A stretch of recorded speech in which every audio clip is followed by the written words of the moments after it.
For 7 years, I thought she was my best friend. Now I know she was keeping records. Every insecurity, every mistake, every secret. The worst part? I'm not the first person she's done this to. It's been a year since that night. The night my so-called best friend called me during a sleepover just to tell me I'd look like a stuffed sausage in the dress I planned to wear to her birthday. And as if that wasn't enough, she brought up the bikini I'd worn at a pool party. You know, the one she claimed everyone was judging me for. I remember trying to laugh it off, to defend her. She just chuckled and said, "I'm just being honest because I love you." I didn't say a word. But this morning, I saw her in a Dallas courtroom, face buried in her hands, crying. Flashback to a year ago. I was halfway through a cozy Galentine's night at Sophie's place. We were laughing at Maya's spot-on impression of her disastrous Hinge date, when my phone lit up. Chloe, my best friend. Her voice was all sugar at first. "So, I saw you posted that you're wearing the blue dress to my birthday brunch tomorrow. Yeah, we need to talk about that." The room went dead silent. Sophie literally froze mid-stroke painting Jess's nails. "Okay," Chloe continued. "I'm not trying to be mean, but when you wear it, you look like, well, a stuffed sausage. It's really embarrassing." She didn't stop there. "Oh no, remember Brad's pool party? When you wore that bikini and I told you everyone was judging you? This will be worse." And then she dropped the same line she always uses to excuse cruelty. "I'm just being honest because I love you." Click. She hung up before I could even breathe, let alone respond. 20 full seconds of silence. My face was on fire, my eyes stinging. I tried to downplay it. "Guys, she didn't mean it like that. She's just honest." Maya's jaw dropped. "Oh, hell no." She tossed her nail polish bottle onto the couch. "Did she just call you a stuffed sausage?" Even Sophie's coworker, who I just met that night, was like, "Girl, what the actual hell?" Mia was already on her phone, scrolling furiously. "This witch," she muttered, "literally posted about body positivity yesterday." Sophie blinked like something just clicked. "Wait, isn't her brunch at that fancy downtown spot? The one influencers practically live at?" I nodded, still blinking away tears. Jess, who almost never swears, leaned forward and said, "All right, new plan." The mood in the room shifted instantly. Suddenly, it was like we were planning a heist. Everyone crowded around me. Sophie was already on Revolve's website. "What dress is it?" I showed her, the blue midi with the cutout back. She grinned. "Perfect. It's in stock. What size?" 5 minutes later, every single girl had ordered the exact same dress in their own size. Overnight shipping. I still tried to defend Chloe. "Guys, this isn't necessary. That's just how she is." Maya didn't even look up from her phone. "Babe, love you, but shut up. This is happening." Her smirk widened. "Oh, this is rich." She told everyone she's turning 24 tomorrow. I raised a brow. "She's not." "Nope. She's turning 27. I found her graduation photos from 2020. Do the math." By 3 in the morning, they dug up her real age, her actual job selling for an MLM, a collection of Facetune fails, and the truth. She never went to Cornell. She went to community college. Nothing wrong with that, unless you've been lying about it for years. I hesitated. This is too mean, right? I don't want to ruin her birthday. Maya shook her head, eyes glinting. "Oh, we're giving her exactly what she wants. She craves attention. She'll get it. She'll be the only one not wearing blue, and every head will turn her way." I hate to admit it, but I couldn't argue with that. And honestly, she kinda ate. The next morning, my friends made it clear. My phone was off limits. No doom scrolling. No panic texting Chloe. Instead, they took over. They did my makeup, hyped me up, and for the first time in my life, I actually believed them when they said I looked good. 6 girls. Same style dress. Almost identical shades of blue. "Girl, the body is bodying," Sophie said, stepping back like she was admiring a work of art. "Ain't down," Maya yelled, smacking me playfully on the butt. Couldn't even hide my smile. I had never had this kind of hype squad before. When we walked into the restaurant, it was like a movie scene. Through the window, I could see Chloe at a long table, dressed in black, her sorority sisters lined up beside her. She saw us coming, and her face went through about 5 different emotions in 5 seconds. "Happy birthday, babe," Maya practically shouted as we walked in. Then, with the kind of timing you can't plan, she added, "Happy 27th." The whole table went quiet. One of her sorority sisters tilted her head. "Wait, I thought you were turning 24. I smiled, finally finding my voice. "We just loved this dress after you said how photogenic it was." We sat down, 6 matching blue dresses, and Chloe in black, looking like she was at a funeral. And in a way, she kind of was. The funeral of her fake persona. Her friends were already side-eyeing her. One even pulled out her phone, probably fact-checking on LinkedIn. Through brunch, my friends were loudly hyping each other up, almost theatrically. Chloe tried to pull me aside for the classic bathroom talk. But for the first time in my life, I just said, "No. No apologizing. No over-explaining. Just no." The birthday toast was savage. Phones were out. I know those photos ended up in the sorority group chat. And then, as we were leaving, I did something I never thought I'd do. I texted her mom. "Hi, Mrs. H. I won't be around anymore. Something happened with Chloe and I can't keep the friendship. You've been like a second mom to me. Love you always." She read it immediately, and almost instantly, my phone started going off. 47 missed calls from Chloe, 23 from Mrs. H. But the real shocker came seconds later. Lauren Price, one of Chloe's sorority sisters, grabbed my arm near the hostess stand. She glanced around to make sure no one could hear us, then leaned in, close enough that I caught a whiff of her vanilla perfume. "Is she really 27? She whispered. All I could do was nod. Her eyes widened. "We've been celebrating her 24th birthday for 3 years straight. Everyone thought she was the baby of the group." By now, the other girls were openly staring at Chloe, who was trying, and failing, to laugh it off. Her smile twitched. Her hands shook as she clutched her mimosa like it was a lifeline. My phone was still buzzing nonstop. Maya snatched it from my hands and started blocking numbers. Sophie ordered an Uber. Jess literally stood between me and the restaurant window because Chloe was now standing there, watching us. We piled into the car and went straight back to Sophie's. The second the door closed, I broke. I collapsed on her couch, still in that blue dress, and just sobbed. My friends circled me, repeating over and over, "You didn't do anything wrong." They started listing all the times Chloe had chipped away at me under the guise of helping, like when she said my interview outfit made me look desperate, or when she told me my graduation photos were so bad I should delete them. Then Sophie pulled out her laptop. "We're documenting everything before she spins this her way." For the next 3 hours, we went full investigation mode, screenshotting every nasty text Chloe had sent, right next to her fake, self-righteous posts about lifting other women up. Maya dug up Chloe's LinkedIn, where she claimed to be a marketing executive at a Fortune 500 company. In reality, she was selling essential oils through an MLM. We found Facebook posts where she listed different ages on different birthdays. Sophie even unearthed a post from her community college congratulating their grads, the same school Chloe swore up and down she never attended because she went to Cornell. By the end, we had a full folder proving it: the job, the age, the school, the persona, all fake. And my hands were still shaking. That evening, right around 7, there was this thunderous pounding on Sophie's apartment door. Peeked through the peephole, and there she was, Chloe. Mascara streaked halfway down her cheeks. Hair a mess.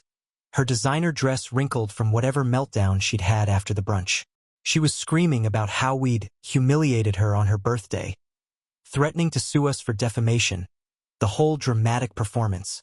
Sophie called building security while Maya, bless her chaotic heart, filmed the entire thing through the window. Security showed up in minutes and escorted Chloe out as she kept shouting that she'd destroy us and make sure everyone knew what horrible people we were. The next morning, I woke up on Sophie's couch, still drained, and checked my phone. Of course, Chloe had posted a long, tearful Instagram story about being bullied by jealous friends who couldn't handle her success, and how we'd ruined her birthday out of spite. Half the comments were sympathy from people who didn't know better. The other half, asking why 6 different women would all coordinate the exact same dress if they weren't making a point. Then I got a DM from Lauren, one of her sorority sisters, asking to meet for coffee. "There's stuff about Chloe you need to know," she wrote. We met at this little coffee shop near the university. Lauren wasted no time. She pulled up her phone and showed me old Facebook posts from when they were in college together. Apparently, Chloe had done this exact same thing to her freshman roommate. The girl had been shy, quiet, insecure. Chloe swooped in as the best friend, then slowly chipped away at her confidence, picking at her weight, her clothes, her grades, until the poor girl actually transferred schools just to get away. Lauren scrolled through message after message, and my stomach sank. The pattern was identical to what she'd done to me.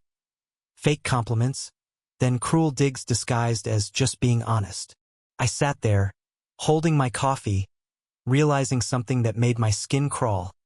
I had been apologizing for my own existence for 7 years. Every outfit, I sent Chloe a photo first. Every decision, I ran it by her. She had trained me to believe I couldn't trust my own judgment without her approval. Mia kept texting me, telling me to stop spiraling, reminding me I was free now. But freedom feels terrifying when someone else has been pulling your strings for that long. Then, Mrs. H, Chloe's mom, called Mia's phone since I'd already blocked her. Mia put it on speaker.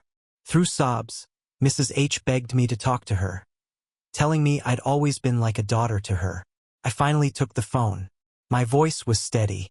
"It's not just one fight," I told her.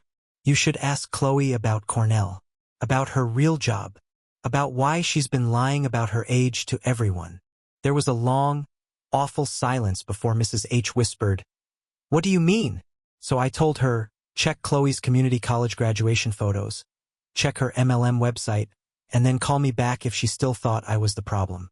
3 days later, I was back at work, trying to bury myself in spreadsheets, but it was pointless. Even there, I couldn't escape it. Coworkers who followed Chloe kept coming up, asking if I was okay because of her latest Instagram stories. My supervisor noticed I was distracted and suggested I take a mental health day. That's when it hit me. Chloe had invaded every single part of my life. And then my phone buzzed. Brad Mitchell. We hadn't spoken since college. His message made my stomach drop. He'd seen what happened at the brunch, and wanted me to know Chloe had done the exact same thing to his ex-girlfriend, until she developed an eating disorder. He sent me screenshots, message after message of Chloe telling this girl she looked pregnant in every outfit, suggesting intermittent fasting because her arms were getting flabby, commenting on her thighs touching, her face looking puffy, all framed as concern and advice. I scrolled through dozens of them, my hands shaking, realizing this wasn't just a bad friendship. This was a pattern, and I wasn't the first. Before I could even finish scrolling through the screenshots Brad sent me, my phone lit up like Times Square. Chloe had just posted on Instagram, and she tagged all 6 of us from the brunch. Her caption was a full-blown essay about fake friends finally showing their true colors, and how she'd planned to ask me to be her maid of honor, but now she'd dodged a bullet. Attached were years' worth of photos from our friendship, carefully chosen so she looked stunning while I looked tired, awkward, or mid-blink. Within minutes, the comments section was overflowing. Strangers calling us mean girls and bullies. My phone kept buzzing with messages from people I hadn't spoken to in years, asking if I was okay. At work, I could feel my coworkers staring every time my phone vibrated. Then Maya texted our group chat, "Emergency meeting. My place. Now." I left work early and walked into her apartment to find everyone already huddled around the kitchen table, phones out like we were in a war room. Maya had even made a new group chat called Chloe Survival Squad, taking command like a general mapping out our defense strategy. Sophie's coworker, the one who'd been at our Galentine's night, warned us it would get worse before it got better. Her sister had been through something eerily similar with a friend like Chloe. So we spent hours digging. Every text, every DM, every little breadcrumb. We started building a full timeline of her lies, manipulation, and calculated digs. A week went by. I tried to stay off her Instagram, but it was like scratching at a scab. Every few hours, I'd check, only to see her posting old photos of us with captions about mourning the friendship she thought was real. Each one felt like another twist of the knife. Jess kept telling me to stop torturing myself, but I couldn't help it. Then Lauren, the sorority friend, sent me a folder. Screenshots from their group chat. It was worse than I imagined. She told them her dad was a federal judge when he actually managed a Subway franchise. She claimed she was a Cornell grad, when the reality was a community college diploma. The web of lies was so detailed, so utterly pointless, that it was almost impressive she'd kept it straight this long. I tried to get back into my normal routine, but everywhere I went felt haunted by her. Her favorite coffee shop, where she used to tell me my latte had too many calories. The boutique where she'd convince me nothing looked good on me. The park where she'd point out my problem areas, under the guise of giving me helpful tips. 10 days after the brunch, I was at home making dinner when there was a knock at my door. It was Mrs. H. She looked wrecked, red, puffy eyes, clutching a folder to her chest. She broke down on my doorstep before I could even say hello. Inside that folder, Chloe's real transcripts from community college. She told me she didn't even recognize her own daughter anymore. Over tea at my kitchen table, she confessed Chloe had been using her credit cards for all those designer clothes, the ones she claimed she bought with her executive salary. The truth? The MLM had buried her in $30,000 of debt. Mrs. H kept repeating that Chloe had told her I was jealous of her success, and she believed it. Now she sat there, shaking her head, saying she felt sick for ever thinking that. I showed her the screenshots on my phone, the body-shaming texts, the gaslighting, the way Chloe had methodically dismantled my confidence over the years. With every message she read, Mrs. H's face crumpled more. She kept whispering, "This isn't the daughter I raised." But in the back of my mind, I wondered if maybe this was the daughter she'd raised. One who learned that love came with conditions. That image was more important than truth. While Mrs. H and I were still sitting at my kitchen table, the whole thing blew up. Someone, I still don't know who, leaked the sorority group chat screenshots onto Twitter. The thread was titled, "My friend's toxic bestie got exposed at her birthday brunch." By the time I refreshed the page, it had already started picking up traction. Within hours, it was everywhere. My phone was blowing up with messages from mutual friends. "Is this about Chloe?" And strangers quote-tweeting with their own horror stories about toxic friendships. It snowballed faster than I could process. 2 weeks later, I was sitting in my car after work, gripping the steering wheel, staring straight ahead. It didn't matter which route I took home. Every single one passed a place tied to her. The coffee shop where we met every Tuesday. The boutique where she told me a dress made me look fat. The park where we planned her fake Cornell graduation party. Then the radio betrayed me. A Taylor Swift song we used to scream-sing together came on. I jabbed the power button so hard it hurt my finger. I just sat there, in the parking garage, for 45 minutes of breathing, trying to convince my stomach to unclench, wondering if the sick feeling would ever go away. That's when I got a text from an unknown number. It was Brad's ex, Emma. She said she needed to warn me about something important. 3 days later, I met her at a little restaurant downtown. She grabbed my hands across the table immediately, her eyes flicking toward the door like she was expecting Chloe to walk in at any second. She didn't waste time. She told me that when she tried to pull away from Chloe 2 years ago, Chloe hadn't just let her go. She went for the jugular. Emma laid it out. Chloe had called her job claiming she was stealing, contacted her parents saying she was on drugs, even made fake dating profiles using her photos. Then Emma pulled out her phone. She had screenshots, messages to her boss calling her mentally unstable, emails to her landlord claiming she was running a brothel, different fake accounts, but the same writing style, the same little turns of phrase Chloe always used. The next morning, my boss called me into his office. He slid his phone across the desk. It was an Instagram DM from Concerned Citizen 847, accusing me of being mentally unstable and a danger to my coworkers. My hands started shaking as I scrolled. There were fake screenshots of conversations I'd never had, claiming I'd made violent threats, had episodes. My boss pushed a box of tissues toward me and said he knew it was harassment, but I needed to document everything for HR, and probably the police.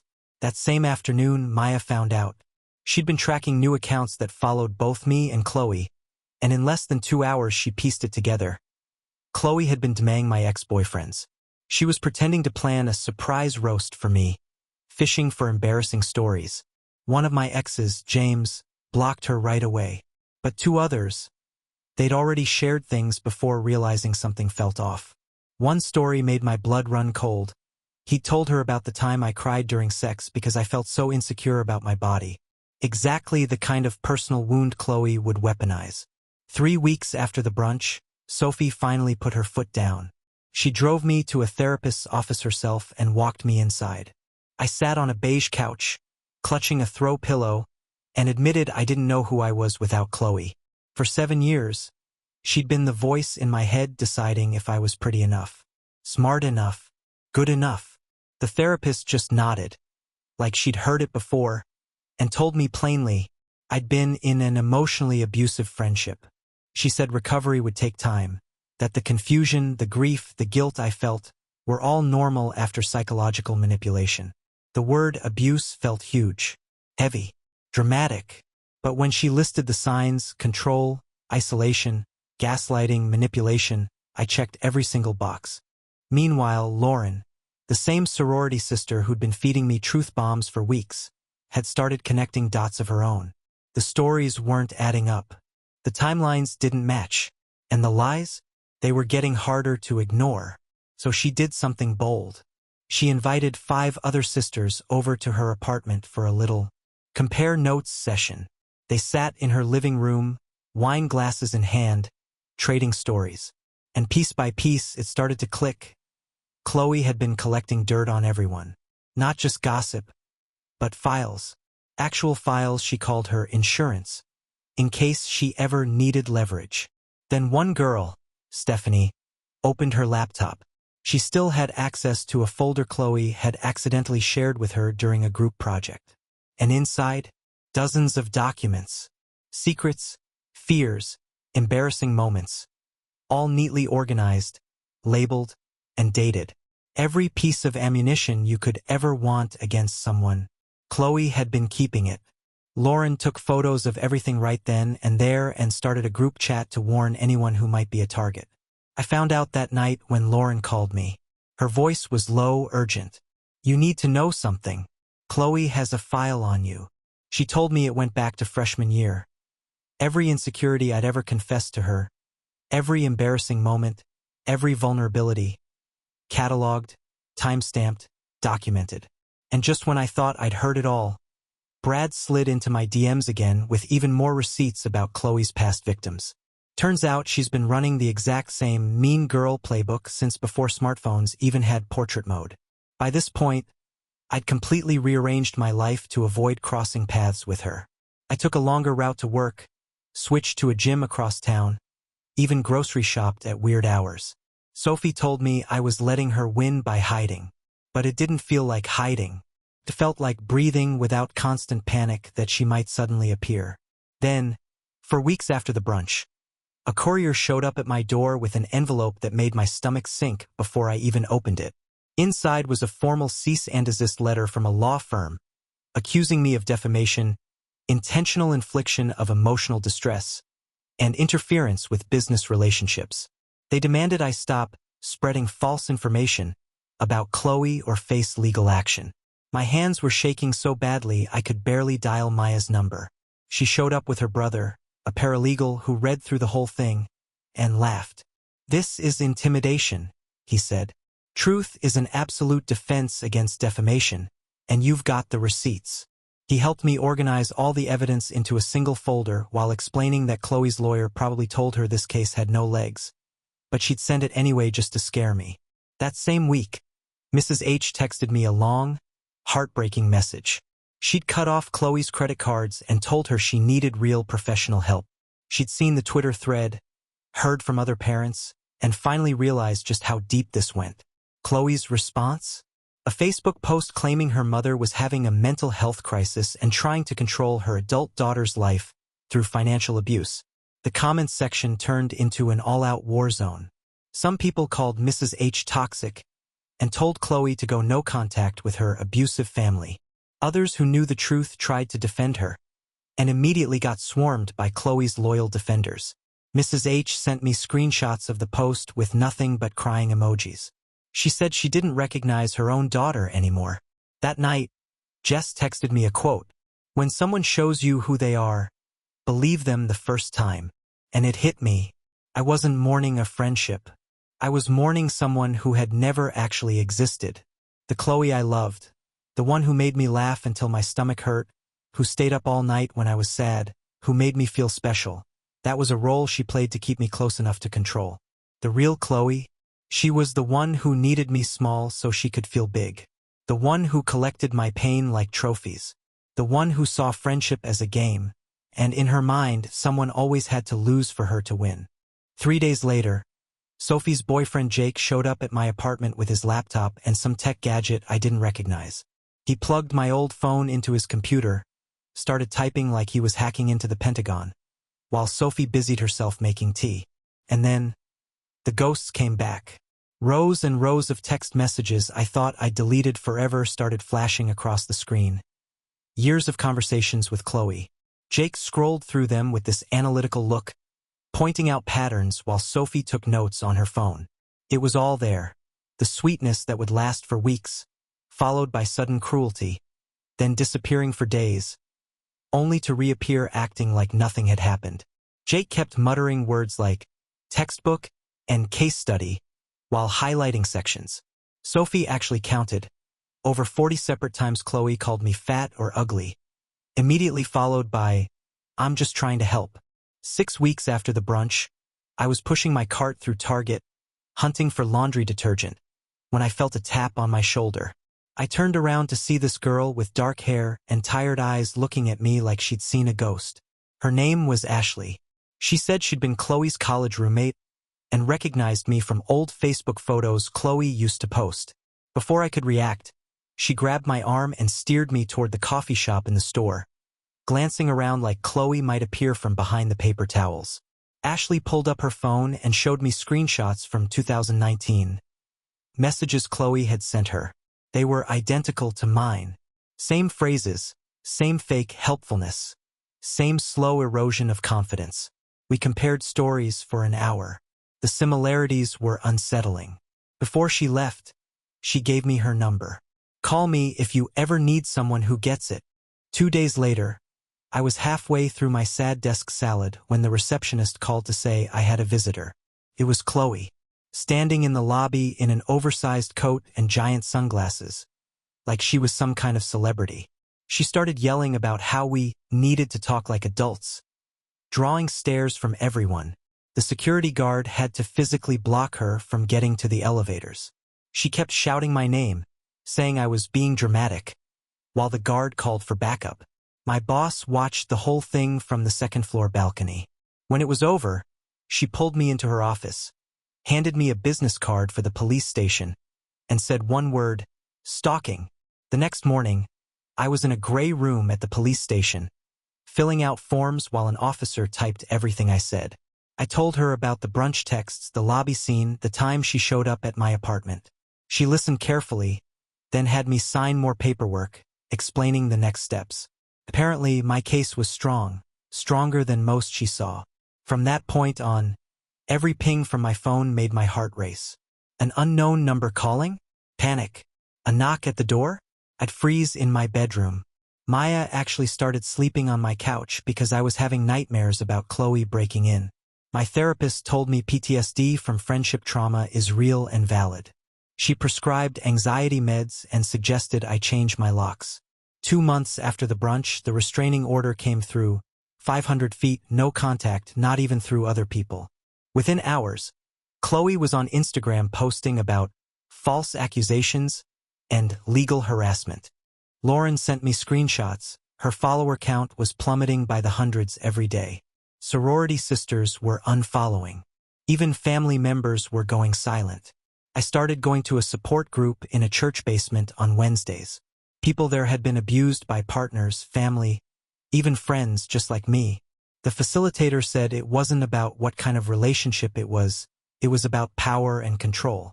Then Emma, Brad's ex, posted a TikTok. 2 million views in 2 days. She told the whole story of how Chloe sabotaged her relationship, complete with receipts. How she convinced Emma she was too fat for Brad, while pretending to be supportive. The comments were flooded with more Chloe stories from strangers. That's when Lauren called me at midnight, panicked. She'd been combing through old messages and found disturbing references. Chloe talking about keeping records. Turns out, she'd been secretly recording conversations for years. I felt my stomach drop. I told Chloe everything. Every secret, every mistake, every vulnerable moment. Then Mrs. H texted me again. She said she was so sorry, that she'd started therapy to figure out how she missed all the warning signs. She admitted she'd enabled Chloe by making excuses and funding her lifestyle. Now she was in a support group for parents of kids with personality disorders. 10 weeks after the brunch, I was at Maya's making tacos when I realized I hadn't checked Chloe's Instagram in 3 whole days. Sophie caught me actually laughing at something on TV. My therapist kept saying recovery wasn't a straight line, but that moment felt like progress, even if it was just one afternoon. Ashley reached out on Facebook. She and Emma wanted to get everyone together. So that Saturday, 7 of us gathered in Maya's apartment, all women who'd been close to Chloe at some point. The stories were carbon copies. It always started with love bombing, then isolation, then constant criticism, then the discard. We weren't victims anymore. We were survivors. Later that week, I was clearing out old phone photos when I stumbled on hundreds from when Chloe and I first became friends. Her smile looked calculated, like she was performing, not feeling.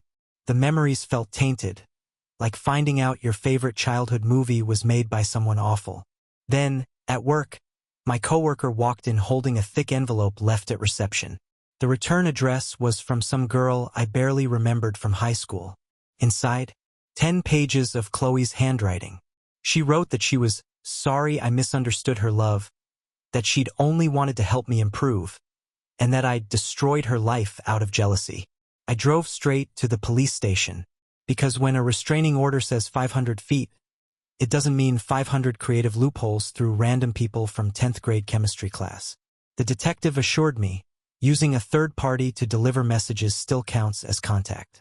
3 months after the brunch, my phone rang with a number I didn't recognize. It was the county prosecutor's office.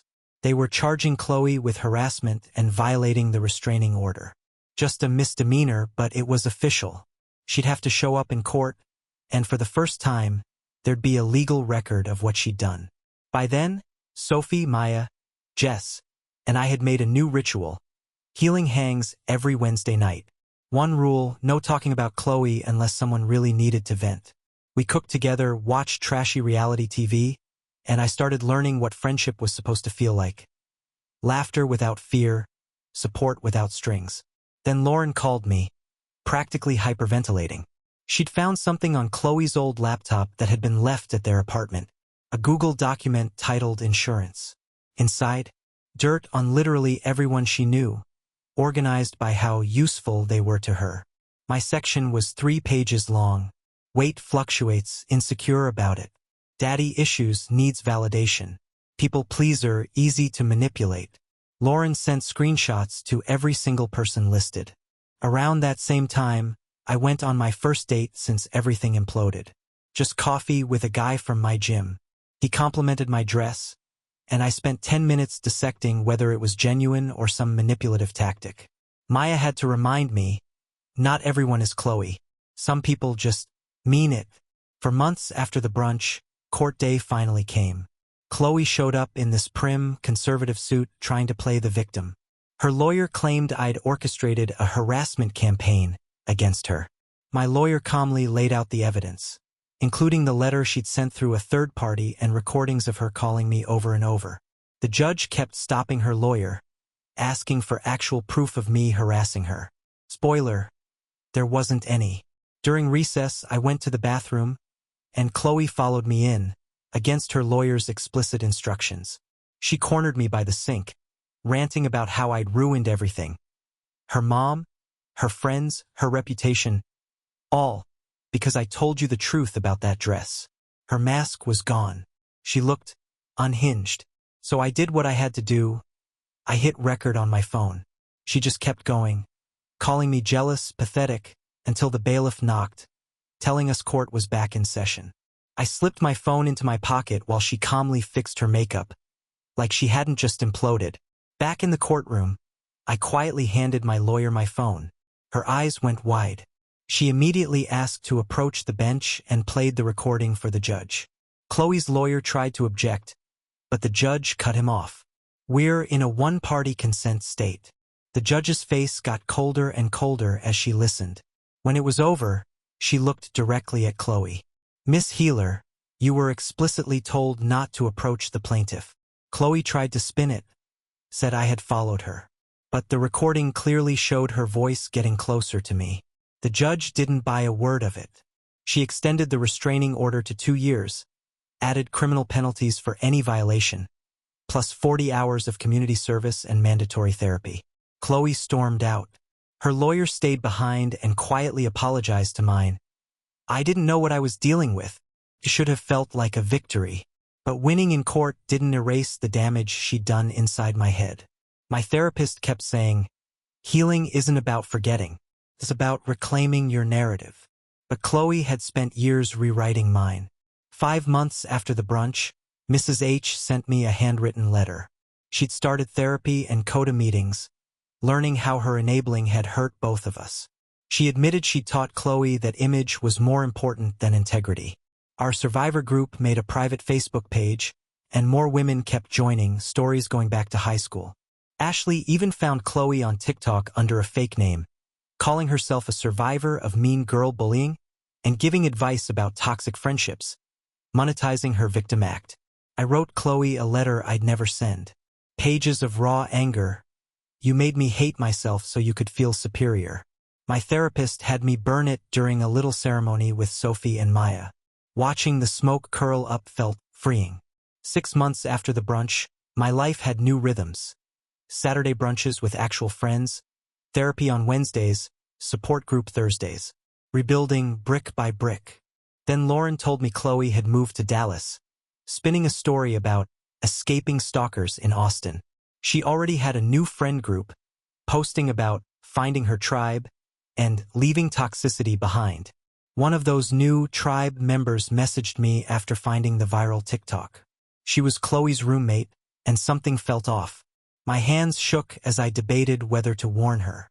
My lawyer reminded me, facts only, no accusations. So I told her to trust her gut if something didn't feel right. She messaged back minutes later. Chloe had already told her she looked fat in certain outfits. Just tough love. The cycle was starting all over again. 7 months after the brunch, my therapist introduced EMDR therapy. It sounded ridiculous. Following a light bar back and forth while thinking about specific memories. But after 3 sessions, the panic started fading. The memories were still there, but they'd stopped feeling like open wounds. Then, at 2 a.m., Mrs. H called. Chloe had been arrested in Dallas for credit card fraud. $8,000 in designer clothes charged under her roommate's name. The Dallas News ran her mugshot the next morning. Her eyes looked empty. No charm. No mask. Just the truth. The comment section lit up with more stories, old coworkers, ex-roommates, classmates, all describing the same patterns. 8 months after the brunch, our survivor group surprised me with a freedom anniversary party. Emma baked a cake with blue frosting that said Survivor, reclaiming the color from that dress. We laughed, we cried, and we told stories that used to break us but now just made us stronger. The Dallas roommate joined our group soon after. Her story? Exactly the same, just faster. Chloe's abuse cycle on fast forward. Ashley was right, she was getting sloppy. We helped the roommate file police reports, and a local Austin journalist picked up the viral TikTok, connecting dots between all of us. 3 days later, the article dropped. The toxic friend next door, a pattern of abuse. 5 victims. 1 playbook. And for the first time, Chloe's story wasn't one she got to tell. 3 months after the brunch, my phone rang with a number I didn't recognize. It was the county prosecutor's office. They were charging Chloe with harassment and violating the restraining order. Just a misdemeanor, but it was official. She'd have to show up in court, and for the first time, there'd be a legal record of what she'd done. By then, Sophie, Maya, Jess, and I had made a new ritual. Healing hangs every Wednesday night. One rule, no talking about Chloe unless someone really needed to vent. We cooked together, watched trashy reality TV, and I started learning what friendship was supposed to feel like. Laughter without fear, support without strings. Then Lauren called me, practically hyperventilating. She'd found something on Chloe's old laptop that had been left at their apartment, a Google document titled Insurance. Inside, dirt on literally everyone she knew, organized by how useful they were to her. My section was 3 pages long. Weight fluctuates, insecure about it. Daddy issues, needs validation. People pleaser, easy to manipulate. Lauren sent screenshots to every single person listed. Around that same time, I went on my first date since everything imploded. Just coffee with a guy from my gym. He complimented my dress, and I spent 10 minutes dissecting whether it was genuine or some manipulative tactic. Maya had to remind me, not everyone is Chloe. Some people just mean it. For months after the brunch, court day finally came. Chloe showed up in this prim, conservative suit trying to play the victim. Her lawyer claimed I'd orchestrated a harassment campaign against her. My lawyer calmly laid out the evidence, including the letter she'd sent through a third party and recordings of her calling me over and over.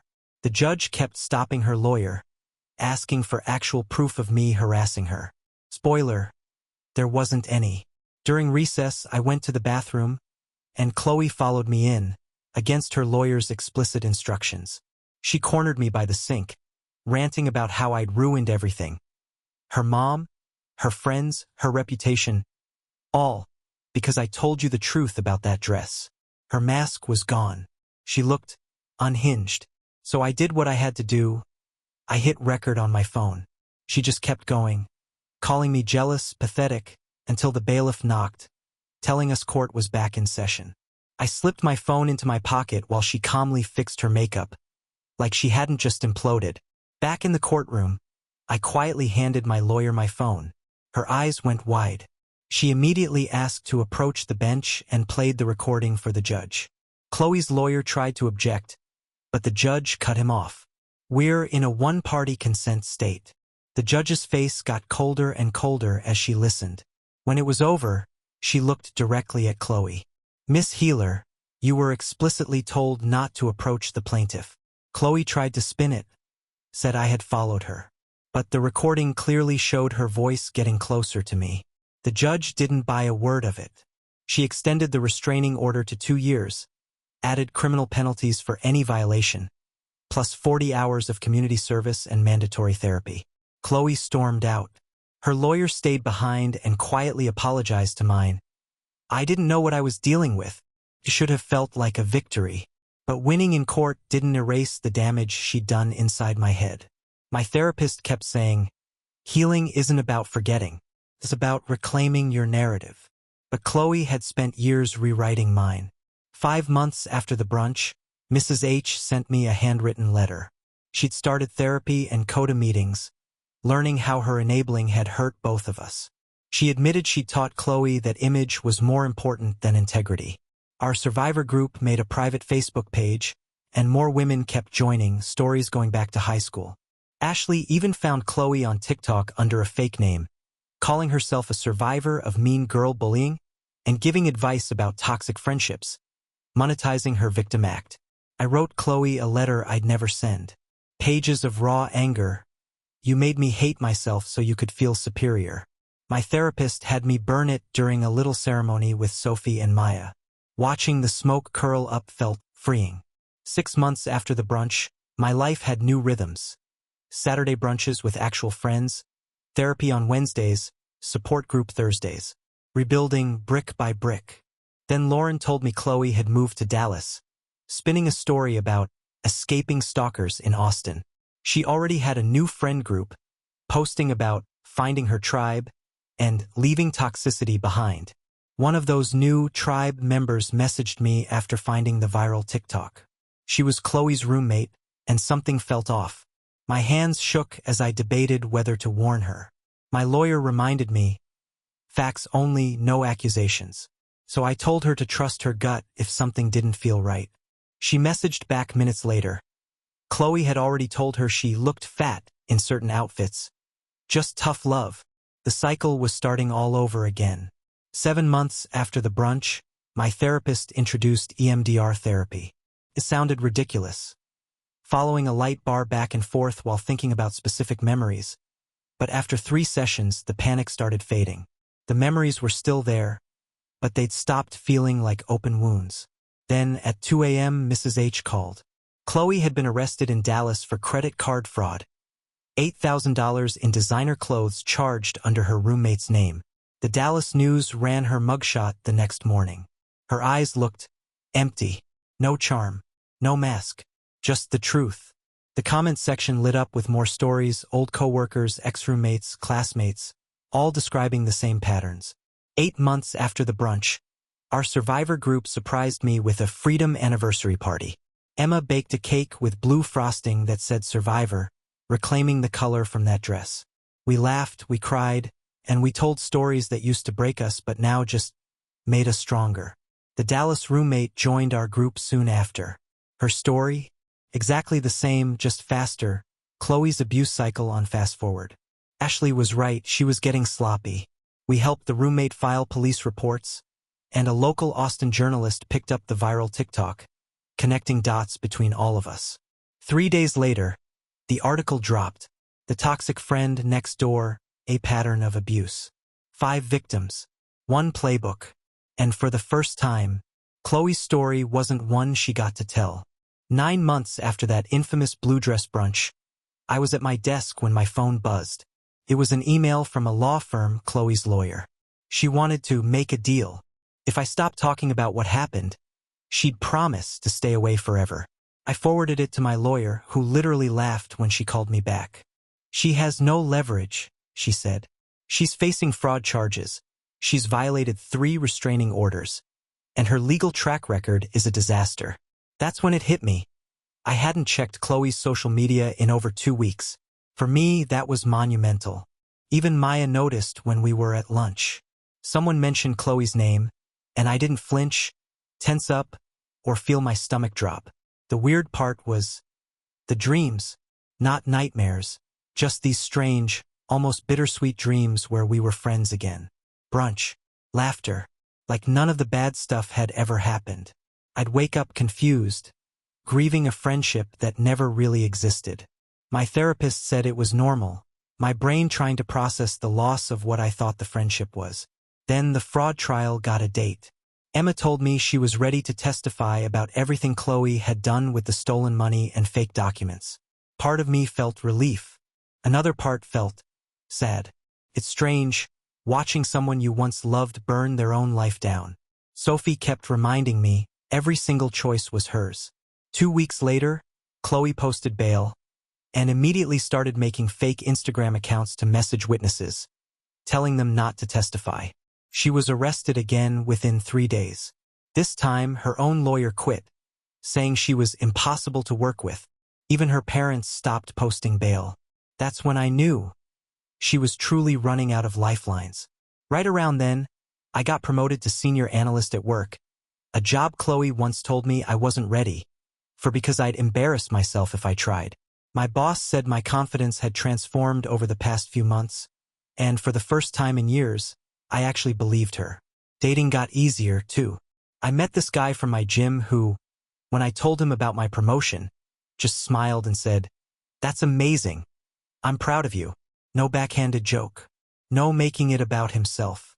When I told him the Chloe story, he just shrugged and said, "Sounds like she was jealous." It was such a simple truth I'd never been able to see before. Our survivor group had grown to 30 women from all over Texas. We met every week to share stories, spot red flags, and celebrate milestones.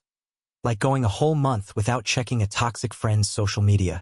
Mrs. H asked to join. We all agreed. She spoke about what it's like to watch your own child hurt people and not know how to stop it, the guilt of enabling it for years. Other parents started reaching out to her after that, and she became an advocate for early intervention when kids show signs of personality disorders. 11 months after the brunch, the fraud trial began. And Chloe? She represented herself, which was exactly as messy as it sounds. She claimed we were all part of a conspiracy against her, jealous of her success. The prosecutor laid out bank records, fake documents, and harassment screenshots from 7 different victims. Her defense was basically, "We're all lying because we can't handle how amazing she is." The jury was gone less than 2 hours. When they came back, my hands shook so hard I could barely text the group. Guilty. 7 counts of fraud. 2 counts of identity theft. 3 counts of harassment. 1 count of extortion. The judge sentenced her to 18 months in minimum security, mandatory psychiatric treatment, and 5 years probation with a no-contact order for all of us. Chloe shot up so fast her chair tipped over. She screamed that we were jealous liars and that she'd appeal, that her dad would sue everyone. But the bailiffs were already taking her away.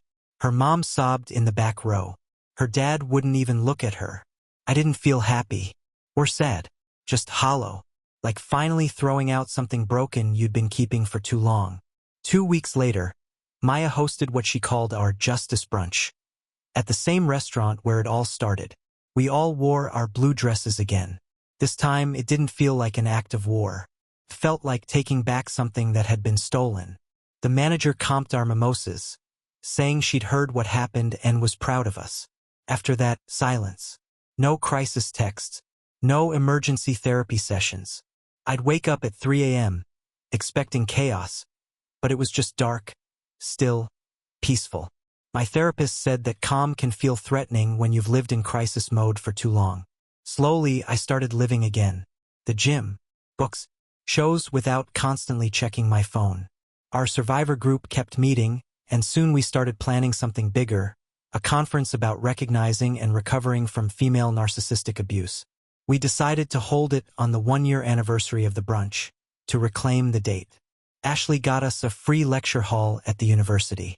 I found speakers and set up registration. We called it When She's the Villain. Within 2 weeks, over 100 people signed up. That's when a documentary filmmaker reached out. She'd been following our story and wanted to film the conference for a project about female friendship abuse. Her other work on domestic violence and workplace harassment was thoughtful, raw, and respectful. The group voted. We said yes, because maybe, just maybe, telling our story could help someone else recognize the signs before it was too late. Going through all the evidence again for the documentary felt different this time. I wasn't breaking down between takes. I wasn't doubting myself. I could see the patterns now crystal clear. How she'd isolated each of us, made us dependent on her approval, turned us against each other just enough to keep control. The filmmaker had us lay out every screenshot, every voice memo, every photo in perfect chronological order. And looking at it all together, it wasn't a friendship gone wrong.